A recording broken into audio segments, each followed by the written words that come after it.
Okay. யாரை கேட்டு இந்த முடிவு பண்ணீங்க? என்ன கேட்கணும்? என்னது பெரியமா? ஓ பெரியமா, என்ன பாருங்க, என் பேச பாருங்க.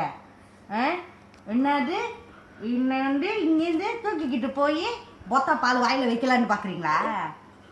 பொத்த பால் வாயில் வைக்கலான்னு பார்க்குறீங்களா? முடியாது, என்னால் முடியாது. எனக்கு மம்மாம் பால் மட்டும்தான் வேணும். சொல்லுமா, மம்மாம் பால் மட்டும்தான் வேணும். எவ்வளோ நாளைக்கு தான் நானும் நல்ல பேபியாக நடிக்கிறது? அதனால தான் வேணு கத்த ஆரம்பிச்சிட்டேன், அழுக ஆரம்பிச்சிட்டேன். இது உங்களுக்கு புரியலையா பெரியமா? நான் என்ன வேணும்னாலுமா செய்கிறேன்? ஹாய் பெரியமா, வாங்க என் கூட வந்து சந்தோஷமாக இருங்க. அப்போல்லாம் நான் சிரிக்கிறேன். ஆனால் என்னை கூட்டு வச்சுக்கிட்டீங்க, நீங்கள் ரொம்ப வருத்தப்படுங்க பெரியமா. பிள்ளைக்கு மம்மம் பால் கொடுக்க முடியலையே, மம்மம் பால் கொடுக்க முடியலையே அப்படின்னு. தட்டு